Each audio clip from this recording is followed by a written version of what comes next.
लेबाक अमक ओइग्रबनिना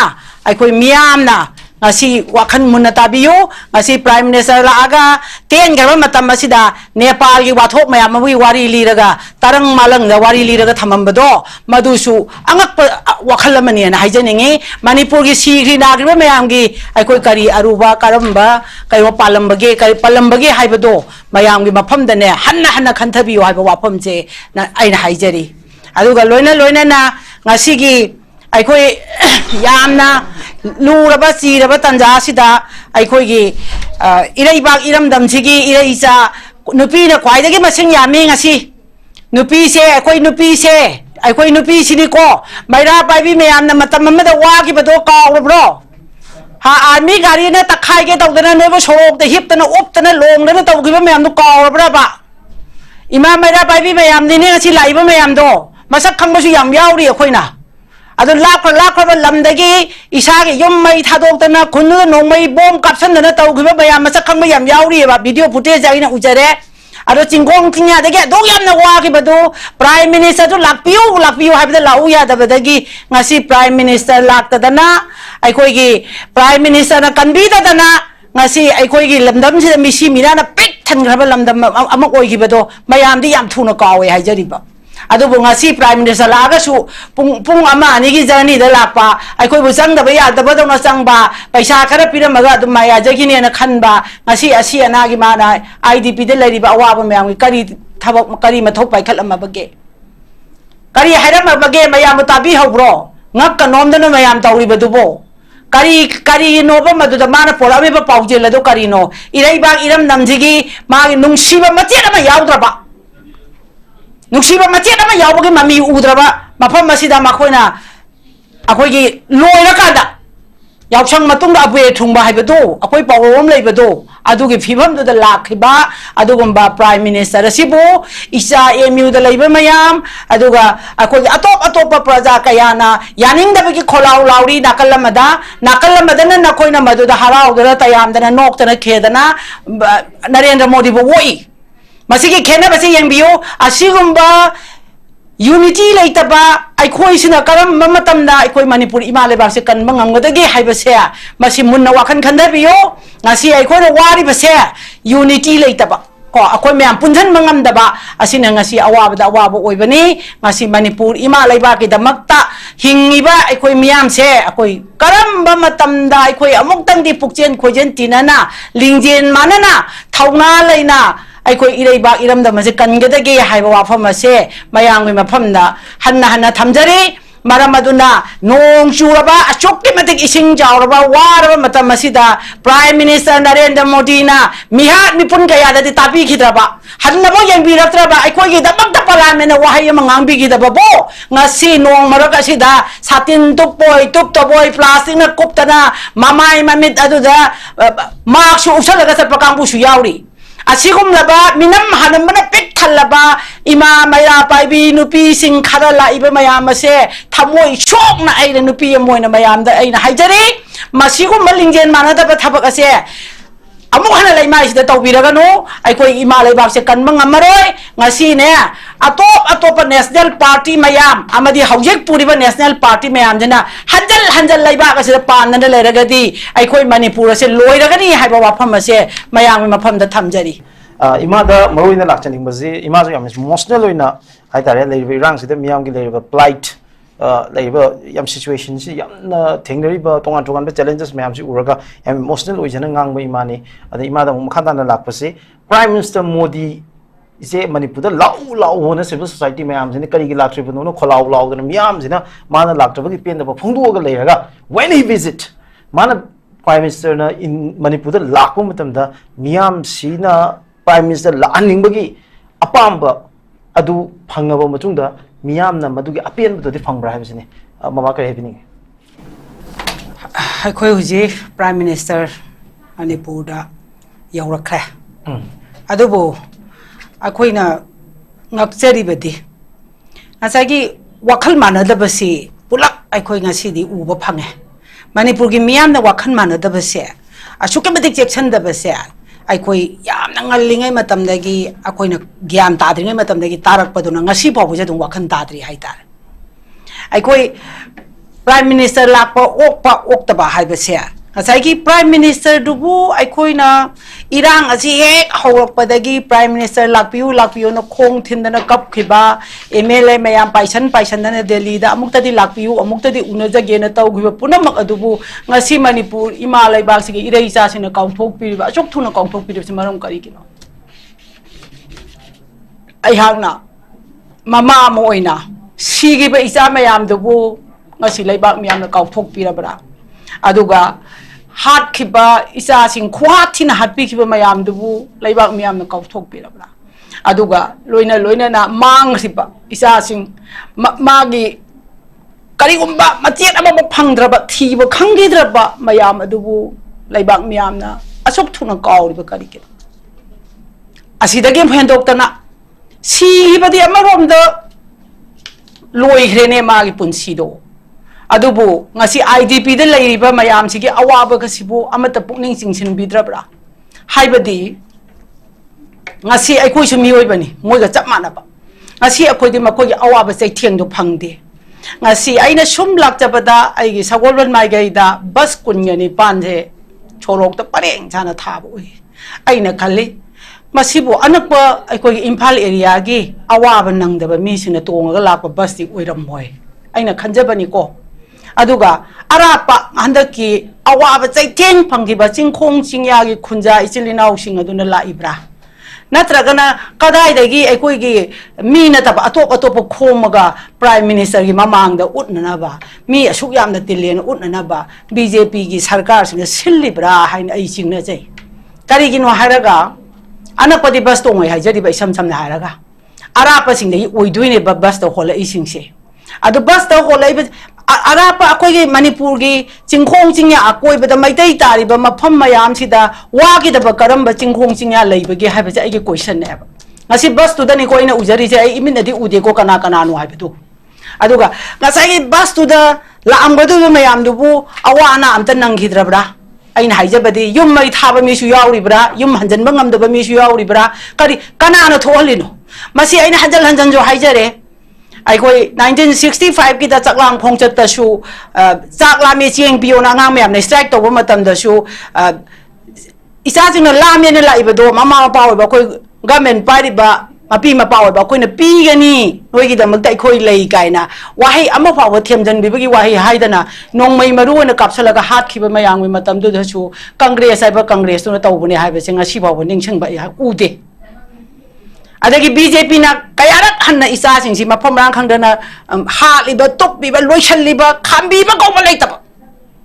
nahan Chorchampurdagi haura iba 2023 Megi third haura iba irang adubo ngasi Prime Minister lenbi rai ba khoi gi mapi akoi gi ipa khwaidagi chawbo riba Bharot sigi khwaidagi chawbo riba mahangna hey isa sana khoi adu tawba yade adu tawrabadi aina adu tawgani haidana mara wahayam dang haibira ambada ngasi madu ngasi gi misi mina awa base thoi haijariba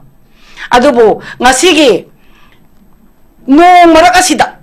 nong achokana ngara nungdang dagi soro purama ising khu yongna chiendana achokana nong taba aduga nong alaga so dum nong taba leptaba mafam masidai sida ngasi thoiba thogdoga sida nongju nungsa khangdana aikoi gi chingkhong chingya dagi laiba ichilinau aigi khunja aigi iraicha nungshiraba sa nakoi mayamna noigi awam punam adu kauthoga nakoina ngasi miyam marak sida nakoina ngasi lakpase masina koi yam na munna khandhabiyu ai koi maitai se kaw yam thubani khandhabagi shakti yam watpani ningsing bagi mami su ta dabani aduna ninga si ai koina awa bagi mathakta awaba oiriba se masigini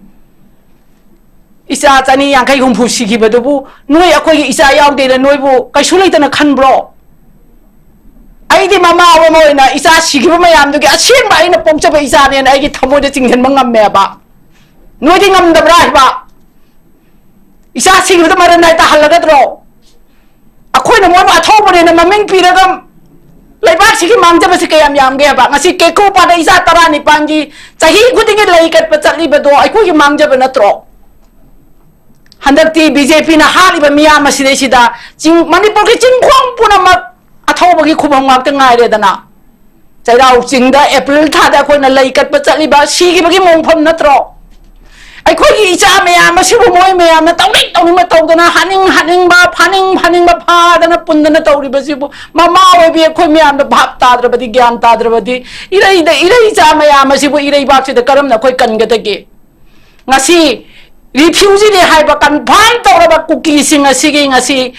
aikhoi bu cookie sing ma pham da paisa pi dana aikhoi ma pham da paisa pi dana Narendra Modi Prime Minister la ga tawri ba sibu na koi pugring do kari khange mi aikhoi ma paisa khara pi ga thim ba ya ba mi ra haiba masi puna ma ga se aikhoi puna mang na wakhan je chaning da na khanda da ba gi thok lak ba thabang ak tani aduna wakhan yam na khandhan ni na si nungsi ra ba ire ba che kal hong si इरेबा कलहौद्रगदी अखोई तुंगी मिरोन से पुनमक लैखा ताना मांगगनी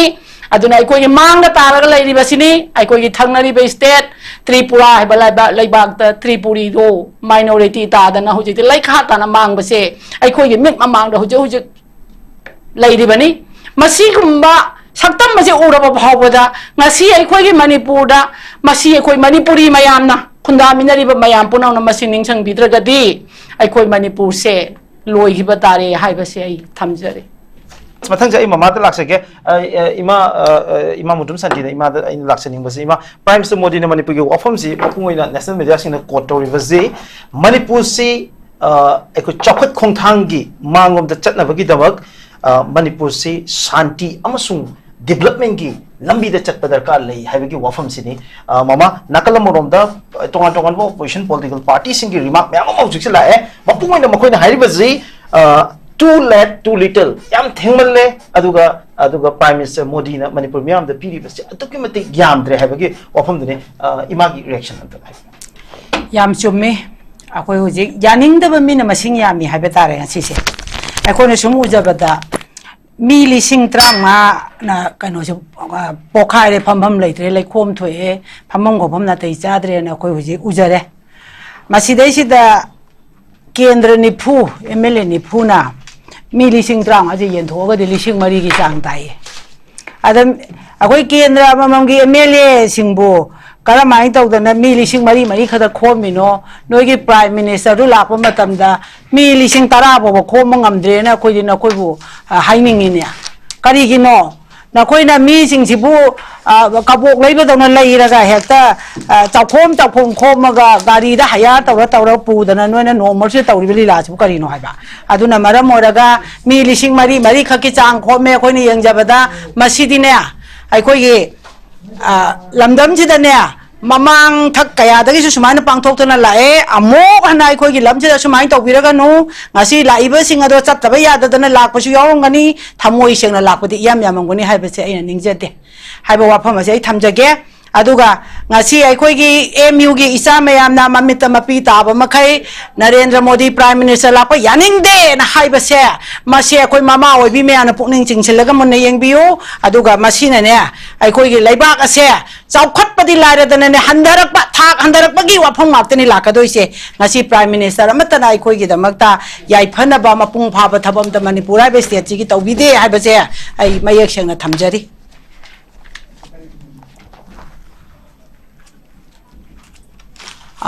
Baramaduna, I call you ngasi iramdam masi ngasi misi minana pik thangraba laibak amok oi grabanina I call miam na ngasi wakan munatabiyo ngasi Prime Minister la aga ten garba matam masida Nepal gi wathok mayam wi wari liraga tarang malang da wari liraga thamambado madusu angak wakhalamani na haijaningi Manipur gi sigri nagriba mayam gi I call kari aruba karamba kai palambage haibado mayam gi mafam dane hanna khanthabiyo haiba wafam je na aina haijari aduga loina na ngasi gi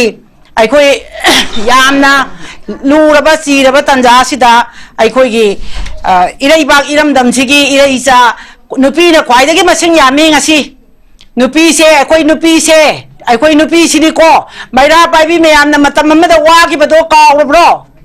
ha army gari na takhai ge tawdana noibo sorok de hiptana optana longdana tawgiba meyam no kawbra ba ima maira paibi meyam ni ngasi laiba meyam do masak khangbasu yam yauri akhoina adu lakra lamdagi isagi yom mai thadokdana khunu nongmai bom kapsandana tawgiba meyam masak khangba yam yauri ba video footage aina ujare अदो चिंगोंग थिंगा दगे दो यामना वाखिबदो prime minister तो लाकपियो हाइबदा लाउ यादबदगी ngasi prime minister लाक्तदना अखोइगी प्राइम मिनिस्टर ना कन्बीददना ngasi अखोइगी लमदम से मिसी मिना पिक थनग्रब लमदम अमक ओइगिबदो मयामदी याम थुना कावे हाइजरिबा अदुबो ngasi प्राइम मिनिस्टर लागासु पुंग अमा अनिगी जर्नी द लापा अखोइबो संगदब यादबदोना संगबा पैसा खरा पिरमगा अदुम माया जगिने ना खनबा ngasi asi अनागी माना आईडीपी दे लरिबा अवाबा मयाम करी थबक करी मथौ पाइखलमबगे करी हैरमबगे मयाम ताबी हौब्रो ngak kanomdana mayam tawribadubो kari noba maduda mana porabe paujel do karino irai bag iram namjigi magi nungsiba machena ma yaudraba nungsiba machena ma yaubage mami udraba mafam masida makoina akoigi loira kada yausang matungda abu thungba haibado akoi pawom leibado adugi phibam do da lakhiba adugumba prime minister asibu isa emu da leiba mayam aduga akoi atop praja kayana yaning da bagi kholau lauri nakalamada na nakoina madu da harau da tayam da nok da khedana Narendra Modi bo woi masigi khena basi yengbiyo asigumba unity leitaba akhoi sina karam mamatamda akhoi manipur ima lebak se kan mangamgadagi haibase masi munna wakan khandabiyo ngasi akhoi wari base unity leitaba ko akhoi myam punjan mangamdaba asina ngasi awabda awabo oibani ngasi manipur ima lebak ki damakta hingiba akhoi myam se akhoi karam mamatamda akhoi amuktang di pukchen khojen tinana lingjen manana thauna leina अखोई इरेबा इरमदम से कनगदगे हाइबा वाफम से मयांगि मफमना हन्ना थमजरे मरमदुना नोंग चुरबा अचोक्के मतिक इसिंग जावरबा वारबा मतम मसिदा prime minister Narendra Modi ना मिहात मिपुन कयाददि तापी खिद्रबा हन्नबो यंबिरक्त्रबा अखोई दमक पार्लियामेंट वाहै मंगांबी गिदबो ngasi nong marak asida satin tupoi tuptoboi plastic na kuptana mamai mamit aduda mark su usalaga sa pakangbu su yauri asigum laba minam hanamana pik thalaba ima maya paibi nupi sing khara la iba mayam se thamoi shok na aina nupi moina mayam da aina haijari masigum malingjen manada ba thabak ase amuk hana lai mai sida tawbiraga no aikoi ima lai bak se kanmang amaroi ngasi ne atop national party mayam amadi haujek puriba national party mayam jana hanjal lai bak se pan na leragadi aikoi manipur se loiragani haiba wafam se mayam mafam da thamjari khurumjari thagachari khoigi uja santi ne yamna khoigi ngasigi modi na chahi ani ga tha mari BJP support tawdana lakpa nate Prime Minister Narendra Modi da lairiba Manipur gi prevailing situation ji pen da bana maram orakanda kari gumba mahapu unaba phangagadi warol khara khajiktang oraga su thamba ngamgada habagi asada su lakpa ne haba warol su thabi oza kari thambini tentak na thambi ngasige Prime Minister lakpa gi mawong asidi akogi lakpiriba akogi kendra khudingi केंद्र अखोई निफू सिगे प्रजा ma'am lapsi यामना मनिंग थुंजदबगी मवोंगसु उई हाइदि चंगबम खोपम लेकोम लेनांग इथोक थोकपा कइदोब नुंगाइतबगी फिबम सु मयाम मा video footage उजरे अदुगा लोइना ना मखोइसे प्रजा ma'am से अखोइदि चुमना लाइबाक की प्राइम मिनिस्टर हम लाए हाइदना लाकपनी अखोई BJP dadi handak mapoki vote chupi piroi haibasu akoi video footage sida akoi media singna hangba wahangda khomakpa paukhom jo koi tajare masi thamoi sengna lakpadi sama da tara bo pharam godra khangdre ne kone sum wakhan je sum khanjaba matamda haibadi thamoi soga lakpana nong tage taro lai khom thoke tho amuktang di haidana lakjaba adubu aina nungai jadabadi अखोई prime minister ना हिंदी ना मोगी language ना ngang matamda mana haise aduni haidana translate tawbinaba mi ama nakanda thambidaba si praja mayam si kangaunaraga halamgani khali ayambana lai su haijada ba halaman ima iben mayam ama so akoina ujai ay masidi ashoiba kongthang amani akoi ge BJP hajira Congress hajira akoi noi party wana te noi ne ek tawthorok pan noi akoi mihu chingjere tawthorok thabak se aho ba asoi ba ngak to oina tawi hajari ba yam tangna mihat mi pun dawdana mayam kaptana lawdana prime minister amtadi lakpiu kaina chongjadana matam du lak khidraba सीबा हाथ पुनमक लोरब पुकलोय हे लोरब ई न पुंगा ngang दना लमदम से हुजिक मंगना pick थलेदना अदुगी मतुंग the तंगाई Fadna पैसा खर पुर पैसा खर पिरो लोरे माया जनेना थेमजन्नब लाइब्रा तौसन्नब लाइब्रा थमोय सेंगनबु लाइब्रा अकोई से खंगद्रे मदुगी मरक्तुदा ngasi madugi translate tawna ba mi ama bawa arrange tawni khangda ba koi mihut singje noi mihut singde da tare ba koi se noi na chaihan bani ko noi na ngang han bani ko awat pa pen da ba laiba mayam se ai koi se matam khuding makta na koi section da ba hai ba mihuti oi ba mihut oi ba gi quality di yaw da ba asina sigum ba mayam sina manipur imalai bak se pik thale na koi mayam na praja si ahalaman puna makti noi khop mi khom ne di khange ba noi na khomai be ne koi khangi hai ba ai gi irai kai du su ta hori ba ko adagi aina sum thorok pada sagol ban gi akoi gi maino thong gi hek hai da ban nakan du dagi bus ase aina masing thi ba da bus time pan shu ho we ba bus to ga lang ga doi se shu gi mi di oira maroi ba ara pa mi dagi noi na bu da khomaga pora ibane haba aduna noi hore hala sa pija rudori bra natra ka sayu pija abra natra ka paisa ye libra kali no koi manipur gi noi satna bim leidana no haina bi ma isa da yaw culture da no tawba ma yawri dana madu na koi na tawba tawra pora ime ba adu akoi na haijabadi praja singda wakhan si munna khanaraga amina phammu le pu haiba sanaba da yaba mioi ama oina hingbi ganu akoi hingum si haibadi MLA haibase aikoi gi mihut oina aikoi gi irak tagi akoi na vote piraga khallim ne ba mere manga tara thorak pa ai kendra dagi adu aikoi na madugi mihut adu khallibase karamaina khallibano haiba paisa pira khangi banatro पैसा ma'am फंगा मदद इमुंग बोतल मंगा तरा लेबी पैसा चपुन फंगा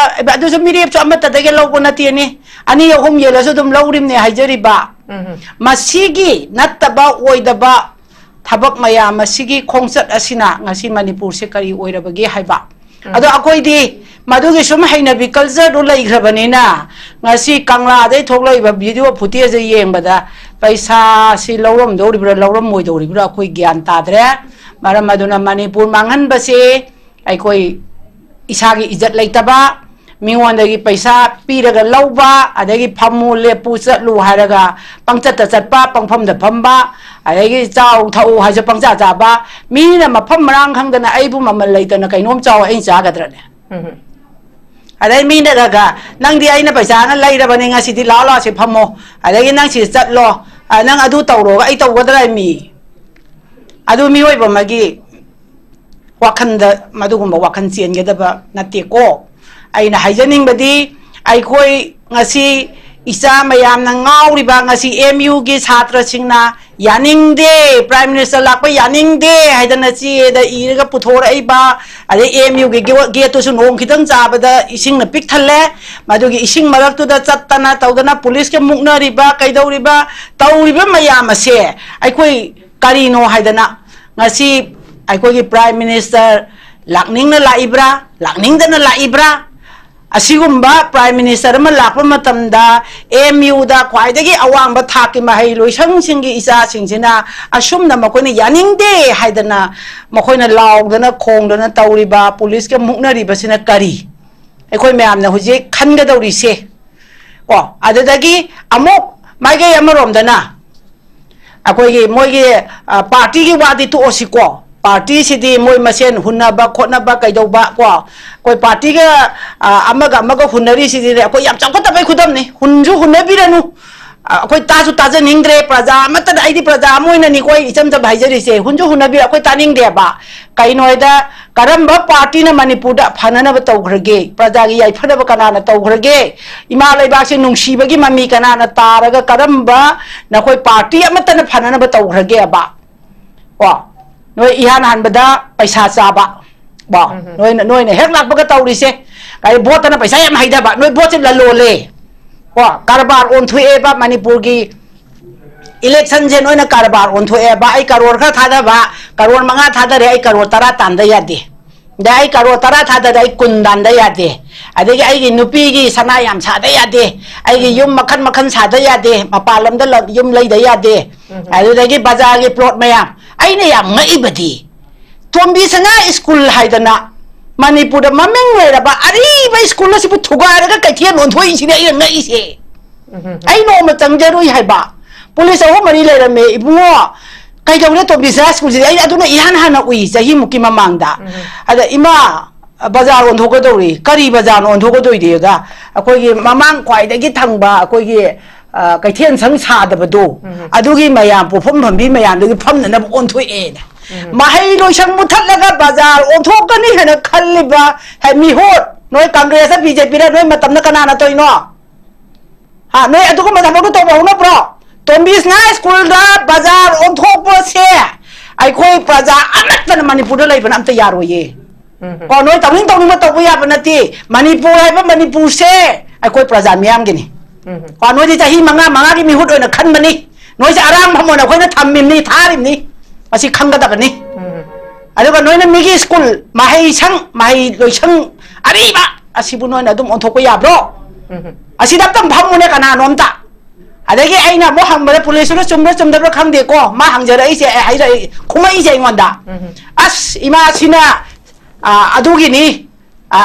กันโน่ตัวนี้มีหุ่นจริงด้วยมันมิ่งตัวปลาอิบนี่ก็ไอ้มันมิ่งตัวที่ปัญจารอยน้อยนุ่งอะไรร้อยไอ้ดีโก้ตัวด้วยหนวดตัวอะไรสินะชีกินี่สิได้นะชีบอกสินะชีกินี่กันอันนี้กังเกษส่งไปเดี๋ยวกัน BJP ไม่เอาอยู่อวยกันเลยนี่มั้ยสิมาให้ได้นี่ก็ police ตัวได้จุ่มเวลาไปอะดูมาได้ครั้งเดียวมั้ยให้รักพอดูคุมพอดูเนี่ยตั้มเจริญสิอาชุมให้นะไอ้คุยลำดับมาสิบุน้อยตัวนี้สิบุการีโน่ไม่คุยลำดับจะตัวสิบุงั้นสิเนี่ยเนปาลยังงานละถอยบ้าพงชาบตัวการีได้โน่โซเชียลมีเดียมุทัดไปกินนัดเตะก็corruptionกินี่corruptionกินี่ก็มาคุยอุดเลยนะคุยบิดกันว่าต้องไม่เอามาโซเชียลมีเดียนั่นแหละเอ็ดนะน่าใช่กี่อาจารย์สร้างไว้เห็นลิบนะประจามีอันไว้เห็นเลยอะดูว่ามาตู้มาจำไว้ไม่อันนั้น family สิดาเอชีรุมดาว้าวว่าสันเดย์สมัยอันตกนั้นซาดนั้นทักนั้นอะไรเนี่ยประจาเราชมดาผู้ที่เช็คไอ้เบลีเลยกะมาอยู่หามุกตาไตเลยกะตั้นมาเจ็ดจ่าประตูอุดเลยก็อะดูนะนักคุยจะประจากี่เชบาตัวบริษัทลิบรานั่นแต่ก็น้อยกี่อิมุงมันนุ่งดูกี่เจ้าคนเราไปตัวดิบมันนี่พูดเรื่องเจ้ามามีตาเลยพ่อจีก็มาเริ่มมาดูนะไอ้คุยเนปาลได้ตัวดิบเสียเนปาลได้ตัวดิบเสียอะคุยกี่ตัวเนี่ยนักคุยน่ะสิงเชนพิรักกันก็มาสิอย่าวัดตั้งแต่มาเชนเลยนะหัวหน้าบิวอะคุยอิจฉาสิงมันยามบ้าชนะมาตุ้มมายามเท่มาถอยมังไปเสียคุยปามทีก็อโชคเป็นนังหันนิงเด้อะดูกันเนี่ยอะคุยน่ะหายใจไปดีนักคุยน่ะไหลบากงักกันนี่หายแต่น่ะไปใช้เย็นจะได้ไก่ตัวกันได้ด้วยจะกล้าได้แต่น่ะมาทั้งกี้หลักก็โดยไป election ดีไปช้าไม่ต้องเย็นไปมาทำดามาดูประจามายามสินะassociation group อามาเลยละกันมาดูไปช้าเย็นไปตัวอะคุยน่ะมาคุยมาตั้งแต่การีตัวก็ต้องไปโน้ให้ไปตัวหน่วยจับจานเถียงน่ะกินโอเคถ้าเกิดจะรีออจะสันติสากียามนะ